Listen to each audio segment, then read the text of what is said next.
guys, it's Cece and welcome to my June wrap-up. In June, I read a completely ridiculous number of 16 things, so we're just gonna jump right in because these wrap-ups end up being long when I don't read nearly 16 things. And yeah, there are 13 novels, 1 short story collection, and 2 graphic novels. Oh, and I participated in 2 readathons, and I will be linking the wrap-ups to those throughout so you can get more detail on books. So let's just jump in and start. So the first thing that I read in the month of June was Intensity by Dean Koontz. I wasn't planning on reading this book, but it felt right. Basically, this is a thriller. It follows a girl named China who's had kind of a rough time growing up, but it's made her better at surviving, and when she's staying at a friend's house, a guy breaks into the house. And then when he's about to leave, China somehow learns who his next victims are going to be, and so she decides that she is going to go after him to hopefully save them instead of running away to safety. This was a thoroughly enjoyable Dean Koontz book. I hate to use this word to describe the book, but it was a really intense experience reading it. It was just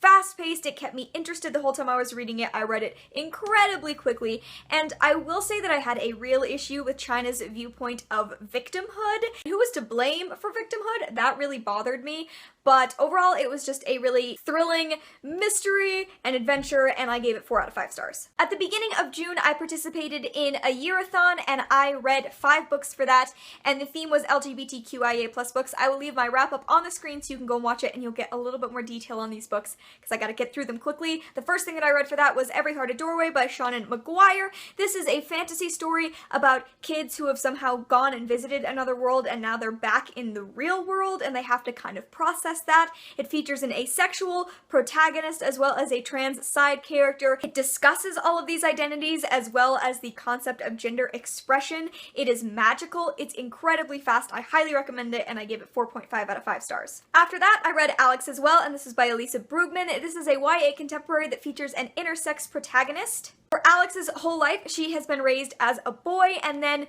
she decides that she's going to start identifying as a girl, and this kind of throws everyone into turmoil about her gender identity in general. I did not like this book. I don't feel like the author did enough research on the identity to be able to write about it effectively.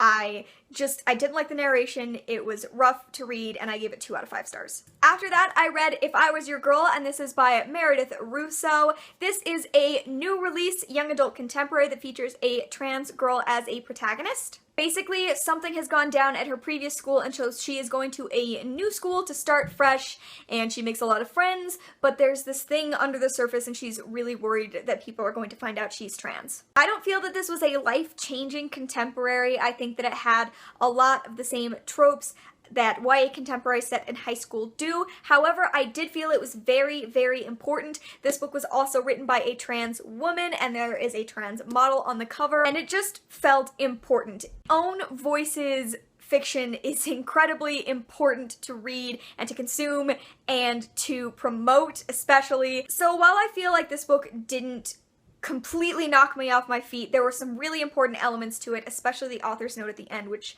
if you have read this book and you didn't read the author's note, go read the author's note. And I wound up giving this book 4 out of 5 stars. After that, I read Far From You by Tess, Sharpe. This is a young adult thriller featuring a bisexual protagonist. In this book, we follow a girl named Sophie Winters. She has been in a rehab facility for a good deal of time because somehow her friend was killed. And on the scene, they found drugs in Sophie's pocket, and she had been a drug addict previously, so they sent her to a rehab facility, but she swears that she was not there for a drug deal, something else is going on, and someone murdered her friend. And basically the book jumps back and forth between a lot of different timelines to tell the story, as well as what happened leading up to the night that her friend died. As I said in my wrap-up of the readathon, I felt like this book tried to tackle too much. I think it reminded me far too much of Black Iris by Leah Rader. I had a real problem with the way that Sophie's relationship with her best friend was written. I hated the way it was written. It did a good job talking about bisexuality, which is not something that's talked about often in fiction, and it does use the word in here, which is nice, but overall, this book just didn't wow me. It was good, but not amazing, and I gave it 3 stars. And then to wrap up my readathon, I read The Culling by Stephen Dos Santos, and this is book 1 in the Torchkeeper series. This is a dystopian series following our main character, Lucky, and in this world there is some kind of draft and 5 people are pulled in and they're competing to join some kind of task force, and they have to go through a bunch of different events. Basically, throughout the thing that's happening is you have to be motivated to win because you pick 2 people before you go in, and if you don't succeed, these 2 people that you care about will be killed. They'll be cold. I really wanted to like this book because it does feature a gay protagonist who's also Latino, and the author is gay and Latino, so own voices again, which was awesome. Unfortunately, this was just so paint-by-numbers dystopian for me. It was predictable, I just didn't think it had a lot of originality, and I didn't like the characters pretty much at all. One of the good things that it did have going for it was that it existed in a world without homophobia, which was awesome. I always appreciate that. But unfortunately, I had to give this book 2.5 out of 5 stars. It just didn't work for me. Next up, we have Ash by Malinda Lo, and this is a lesbian retelling of Cinderella.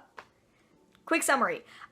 This could also be considered a bisexual retelling of Cinderella. Malinda Lo has said that she supports any and all interpretations of Ash's sexuality, but Malinda Lo is a lesbian, so again, own voices. I was really trying to get some own voices stuff this summer. This book was very weird. It took about half the book before it really got started. It had a very detached method of storytelling because that is what it felt like. It felt like storytelling. It felt like something that you'd hear like told around a campfire or something. I just never really felt connected to the characters.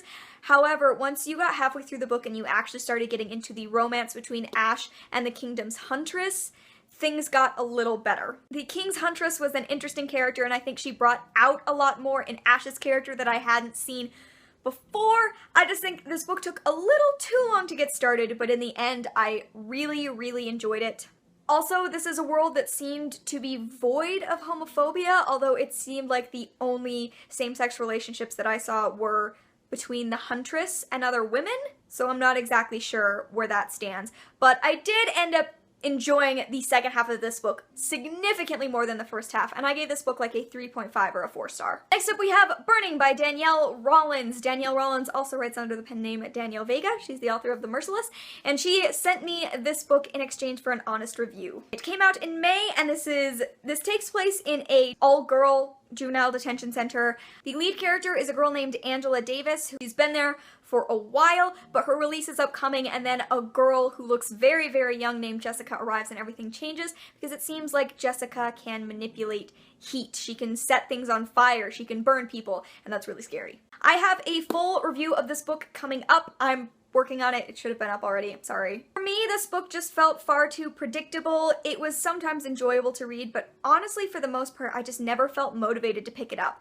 Once I was reading it, I was fine, but when I wasn't reading it, I had no interest in picking this up. It just felt predictable, and I think there could have been more done with the characters. There was a side queer character, but that was played off as a plot twist, which kind of bothered me. So overall, I gave this book like a 3 star. It wasn't terrible, but it just wasn't memorable. And now we are starting in on my second readathon.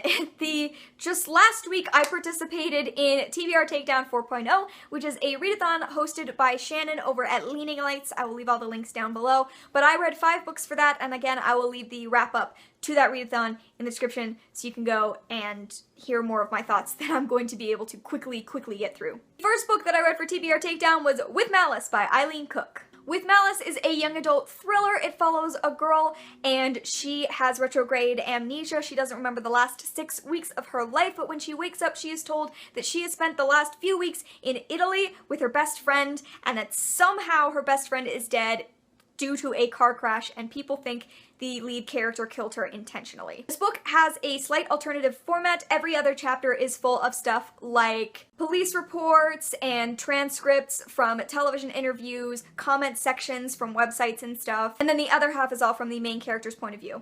This was a thoroughly enjoyable thriller. It was a fun look into an unreliable main character because she has no memory of what happened, so she's kind of learning along with you, and you form all these opinions, but you have no basis for them, which is really interesting. I don't think it's a life-changing book, but I think it was a super enjoyable read, and I gave it 4 stars. After that, I picked up Silver Linings Playbook by Matthew Quick. This follows a guy named Pat after he gets out of a psychiatric hospital, but when he gets out of this psychiatric hospital, things around him seem different. Time has gone by that he doesn't remember, but basically he believes now that his life is a movie produced by God, and so he thinks if he's going to get fit and if he's going to read a lot, he'll be able to get his ex-wife back, because in the movies, you always get a happy ending. Pat is bipolar, and it is 100% from, and this book is 100% from his point of view, so it was really, really interesting to read a book from that perspective. And honestly, I just really, really enjoyed it. I think it had a lot of great elements. It had some fantastic storytelling and humor, and I really, really liked Pat, and I gave this a 4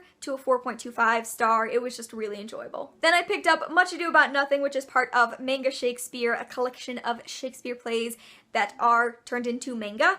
As I have said, Much Ado About Nothing is my favorite Shakespeare play. This was a super fun way to read this play. I would really like to pick up some others because this was just such a fun way to experience the story. If you don't know the story of Much Ado About Nothing, the lead characters Beatrice and Benedict are both people who think that they will never get married, and they have kind of a playful rivalry where they battle wits constantly, and then the people in the story decide that they are going to get these two to fall in love with each other. It is hilarious, it is fun, and I enjoyed reading it in this form, and I gave it 4 stars. After that, I picked up Cress by Marissa Meyer. This is the 3rd book in the Lunar Chronicles, easily my favorite in the series. This one is a reinterpretation of Rapunzel, as you can tell from the cover of this book.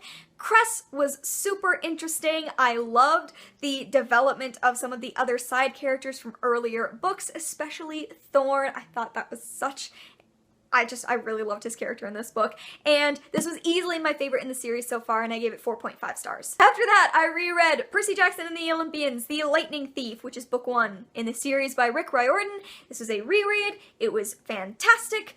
Percy Jackson is about a world where Greek gods are still around, and there are all of these kids that are half god, half mortal, and they live at Camp Half-Blood. There are adventures, and the lead character, Percy Jackson, is a hilarious narrator. This series is unbelievably fun, and I can't wait to continue on with my reread, and I gave this a 4 star. And to finish off TBR Takedown, I read The Robber Bridegroom by the Brothers Grimm. This is the Penguin Little Black Classics edition. There are seven stories in here overall. This is not by any means my favorite collection of Grimm stories. I just didn't love many of them. Snow White is in here, which is one of my favorites, but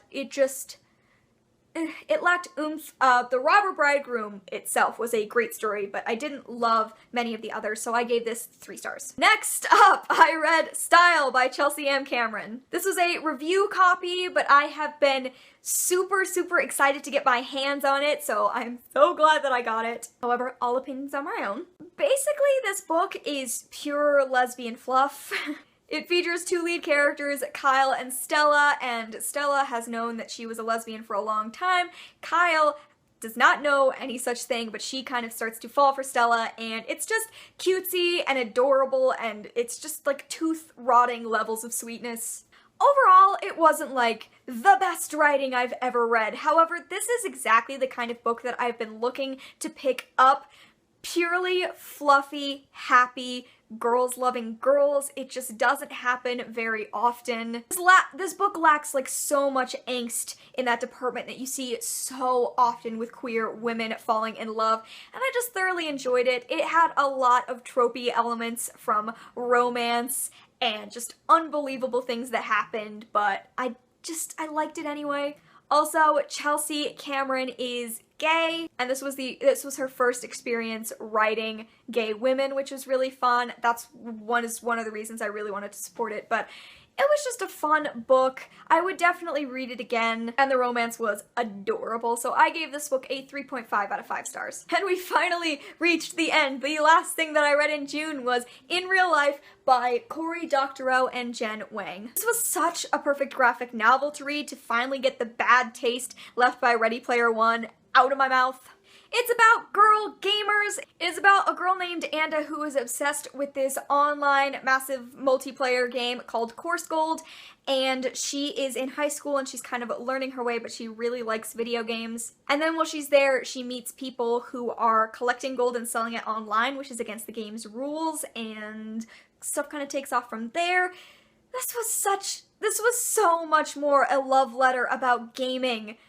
I just loved it. I'm not a gamer. I don't play a lot of video games, but with so many women I know being gamers, Ready Player One just frustrated me so much when I didn't get to see my friends represented, and this this was exactly what I wanted. It was happy, it was cheery, it was a celebration of gaming, and especially a celebration of gamer girls. But more than that, it talked about cultural sensitivity and privilege in such interesting ways, and I just absolutely adored it. The style of art was beautiful.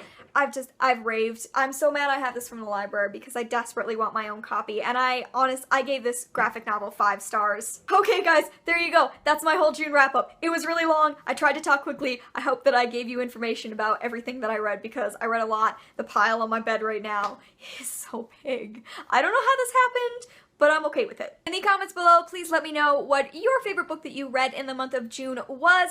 Thank you so much for watching, and I will see you in another video real soon. Bye!